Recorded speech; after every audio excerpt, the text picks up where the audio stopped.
We're all familiar with Luke's account of the birth of Jesus. And it simply stated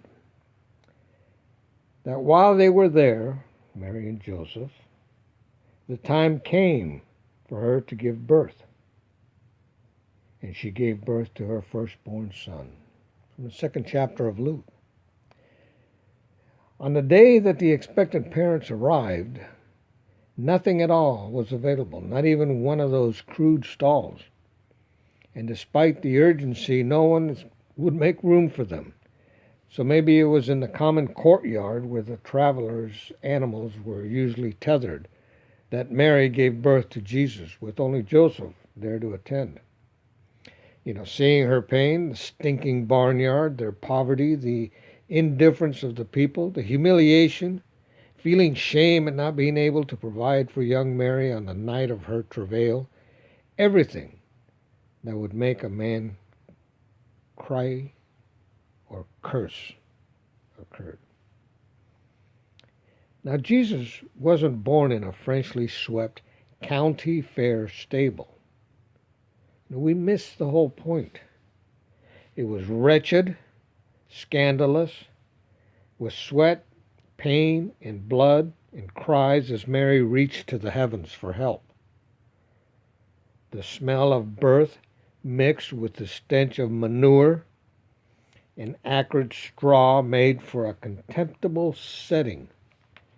And Joseph's hands were probably trembling, clumsy with fear, as he grasped God's son, slippery with blood, and the baby's face grimacing while gasping in the cold, and his cry pierced the night.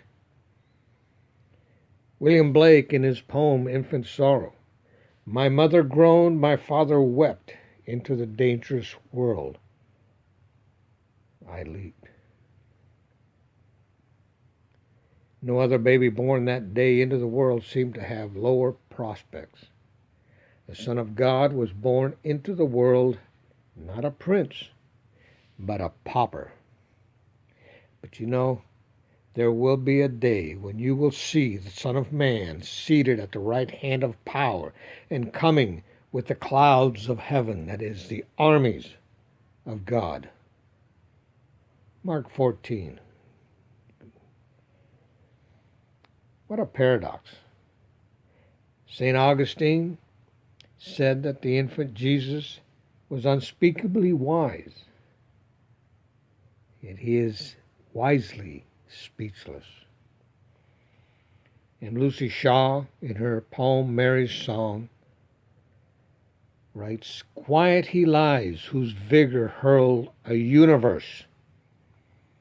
He sleeps, whose eyelids have not closed before." Hey, if you wish, you're welcome to come to Quaco tomorrow at 11. We'll finish this short homily during our service of lessons and carols.